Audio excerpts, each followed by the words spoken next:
Você já deve ter ouvido falar em amplitude térmica. Ah, não? Ah, tá. Então eu vou te contar. Amplitude térmica nada mais é do que a diferença entre a máxima temperatura e a mínima temperatura de uma região num certo período. Esse período pode ser um dia, pode ser uma semana, um mês, um ano. Por exemplo, os verões e os invernos no hemisfério norte são muito mais rigorosos do que no hemisfério sul. Isso tem a ver com a amplitude térmica, porque lá no hemisfério norte a amplitude térmica é muito maior ao longo do ano do que no hemisfério sul. E a causa disso tem tudo a ver com essa aula. Quer ver do que se trata? Vem comigo! Mas antes da gente começar, não esqueça, se gostar do vídeo, dar um like, inscrever-se no canal e clicar no sininho para receber aviso quando a gente mandar um vídeo novo.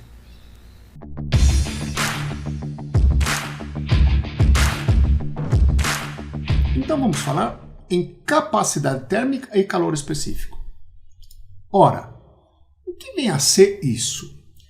Veja bem, vamos considerar essas duas jarras aí que estão neste aquecedor. Olha, isso aqui é um aquecedor elétrico sobre a chapa do aquecedor, ok? Então vamos colocar água nessas duas jarras, mas em quantidades diferentes. A jarra da direita a gente vai colocar mais água que na jarra da esquerda, ok? E vamos ligar esse aquecedor. Mas antes disso, vamos colocar um termômetro e medir essa temperatura. Ambas as águas, as duas ali, ó, estão na mesma temperatura inicial, θ0. Então elas vão estar na mesma temperatura inicial, θ0. E eu vou causar a mesma variação de temperatura. E vamos combinar o seguinte, causando a mesma variação de temperatura, elas vão chegar na mesma temperatura final, θ.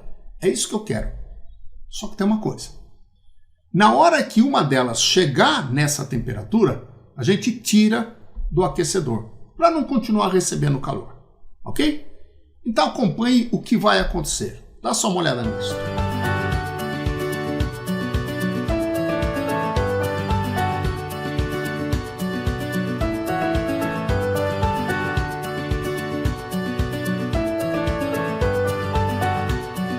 Você reparou? A jarra da esquerda atingiu primeiro aquela temperatura θ do que a jarra da direita. Isso quer dizer que ela recebeu menos calor que a jarra da direita. Então a quantidade de calor recebida pela jarra 2, ou a jarra da direita, é Q2 maior que Q1, que ficou mais tempo no aquecedor. Aí eu te pergunto, qual delas você acha que tem maior tendência de manter a sua temperatura, que era θ0? A jarra da direita ou a jarra da esquerda? Se você respondeu a da direita, parabéns, porque é ela mesma. Dá uma observada. A tendência que um corpo tem de manter a sua temperatura é o que a gente chama de capacidade térmica. Eu até costumo falar que é como se fosse uma inércia térmica. Inércia, lá na mecânica, é a tendência de manter o seu estado de movimento. Aqui eu digo que é a tendência de manter a sua temperatura, ou grau de agitação das moléculas. Então, a jarra da direita tem uma tendência maior de manter a sua temperatura θ0. Legal? Perfeito. Então ela tem uma capacidade térmica, vamos usar a letra C maiúsculo para representar. Mas como é que a gente mede essa capacidade? É bem fácil. E está fácil de você enxergar isso. A capacidade térmica Czão nada mais é do que o quociente entre o calor trocado, ou seja, o calor que a jarra recebeu ou que ela perdeu, pode acontecer, dividido pela respectiva variação de temperatura. Recebeu calor, variou a temperatura. Divide calor pela variação de temperatura, capacidade térmica. No nosso caso aqui, veja que o Δθ aqui é o mesmo para as duas. Porém, a jarra da direita recebeu uma quantidade de calor maior que a da esquerda. Então ela tem uma capacidade térmica maior. Ela precisou de muito mais calor para variar a temperatura. Bem fácil de entender. O que você tem que lembrar? Que é a tendência de manter a sua temperatura. Unidades. Vamos lá. Calor e variação de temperatura. Calor, normalmente a gente vai trabalhar em calorias. E a variação de temperatura em graus Celsius. Isso é a unidade usual de capacidade térmica. Porém, tem uma outra, que é a do Sistema Internacional. Calor, por ser energia em joules, e variação de temperatura em Kelvin. Olha aí, ó. Pode ser também, no sistema internacional, Joule por Kelvin. E é importante você saber como transformar uma na outra. Como é que a gente faz isso? Bem fácil, ó. Qual é a relação entre elas? Uma caloria corresponde a 4,2 joules. Então, uma caloria é 4,2 joules, tá? Agora, 1 grau Celsius de variação de temperatura corresponde a 1 Kelvin de variação de temperatura. Porque o grau Celsius, o tamanho do grau e o tamanho do Kelvin são os mesmos. Agora, esta é top. Importante. O que é importante? Vamos lá. O corpo que tiver maior capacidade térmica demora mais para esquentar, mas também vai demorar mais para esfriar, porque tem uma tendência maior de manter a temperatura. No nosso caso aqui, qual jarra demorou mais para chegar lá naquela temperatura? A da direita. Portanto, a capacidade térmica dela é maior. Grave isso. Quem tiver maior capacidade térmica varia muito pouco a temperatura. Só que repare que capacidade térmica é definida para corpo. O que é corpo? Qualquer porção limitada de matéria é corpo. Um pedaço de ferro qualquer é corpo. Um pedaço de madeira é corpo. Um copo com água, ou melhor dizendo, a água dentro do copo é corpo. O gás dentro dessa sala, a atmosfera aqui dentro desta sala que eu estou, é o corpo. É o corpo que vai demorar mais para esquentar e mais para esfriar. Ok? Mas vamos em frente. Tem mais uma coisa importante.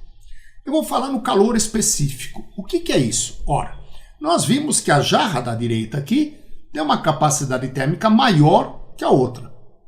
A substância é a mesma, água. Mas o que a jarra da direita tem a mais do que a outra? Tá, não vai me responder água. Claro que é água.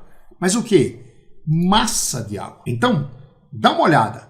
Para uma substância num dado estado da matéria, a razão capacidade térmica dividido pela massa se mantém constante. Então, se eu dividir a capacidade térmica dessa jarra pela massa dela, isto vai me dar o mesmo número se eu dividir a capacidade térmica da outra pela massa dela. Esta razão, capacidade térmica pela massa, que aí passa a ser uma característica da substância, a gente chama de calor específico. Olha aí, ó. Essa propriedade que é característica da substância, a gente chama de calor específico. Então, o que é o calor específico? É o quociente entre a capacidade térmica e a massa. Já que para esta substância, neste estado líquido, por exemplo, ela vai se manter constante. Isso é uma característica da substância. Legal? Então vamos lá. Unidades. Unidade usual de capacidade térmica. Acabei de falar. Calorias por grau Celsius. Massa. Massa pode ser em quilograma e tal, mas usualmente a gente trabalha em gramas. Então vou ter caloria por grau Celsius por grama. Isto é a unidade usual de calor específico. Agora, no sistema internacional, unidade de capacidade térmica, joules por Kelvin, unidade de massa no sistema internacional, quilograma. Esta é a unidade no SI. Qual é a relação entre elas? Não é difícil. Presta atenção. A gente viu que uma caloria por grau Celsius corresponde a 4,2 joules por Kelvin.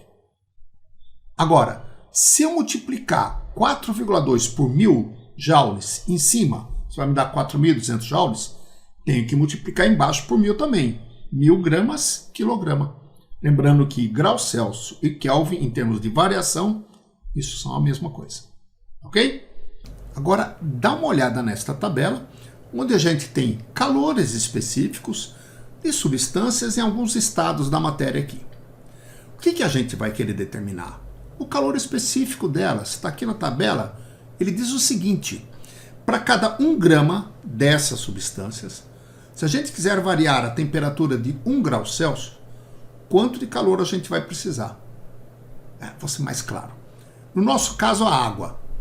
Para eu variar água no estado líquido, a temperatura de 1 grau Celsius, causar uma variação de temperatura de 1 grau Celsius na massa de 1 grama, eu preciso de 1 caloria. Está aqui o calor específico da água. 1 caloria por grama por grau Celsius. Então, o calor específico é aquela quantidade que eu preciso fornecer ou retirar da substância por unidade de massa para causar variação de temperatura de uma unidade. No caso, a água continua sendo a substância, só que ela muda de estado. Por exemplo, o gelo. Observe, agora ela está no estado sólido. O calor específico muda porque mudou o estado da matéria. A substância é a mesma, mas o calor específico agora é meia caloria por grama por grau Celsius. Ok? Agora, a rocha. Olha aí, ó, rochas. Para eu variar de 1 grau Celsius a temperatura de uma rocha de massa 1 grama, eu simplesmente preciso de 0,21 calorias. Bom, o que eu estou querendo mostrar com isso? Que dessas substâncias que aqui estão, aqui tem maior calor específico, isso é uma coisa importante, porque isso inclusive é uma das garantias da vida na Terra. Calor específico da água. E por ser a substância abundante aqui na nossa Terra. Nesse caso, a água, por ter o maior calor específico, é ela quem vai determinar aquele lance da amplitude térmica entre os hemisférios norte e sul. Olha, linha do Equador, olha o planisfério aqui. Repare você que no hemisfério norte eu tenho água, os oceanos, né, por exemplo, mas eu tenho também muito continente exposto, ou muita terra exposta, não molhada, acima da superfície da água. Vamos chamar isso tudo como se fossem rochas, ok? Mas na rocha tem areia no deserto. Tá bom. Minerais, que seja, tá? Mas estão acima da água, exposto. Eu tenho menos água aqui, comparando com o hemisfério sul. Olha aí, ó. No hemisfério sul eu tenho pouquíssimo continente exposto. Tenho muito mais água, olha aí. Importante isso, muito importante. Mas olha o tamanho da Antártida aqui. Cuidado, isso aqui é um problema de projeção geográfica. As proporções aqui não são exatamente como estão aparecendo aqui. Mas, com certeza, tem muito mais água no hemisfério sul do que no hemisfério norte. E agora, se você lembrar das duas jarras, quem tem maior quantidade de água tinha maior capacidade térmica. Então, como tem mais água no hemisfério sul, a capacidade térmica do hemisfério sul é maior que a capacidade térmica do hemisfério norte. E quem tem mais capacidade térmica tem maior tendência de manter a sua temperatura. Portanto, é muito pequeno a amplitude térmica. O hemisfério sul, por ter uma capacidade térmica maior que o hemisfério norte, tem uma amplitude térmica menor. Por isso que o verão não é tão rigoroso e o inverno não é tão rigoroso. A diferença é pequena, comparada com a amplitude térmica do hemisfério norte. Lá o verão pega, e o inverno pega mais ainda. A diferença é muito grande. Entendeu? É isso.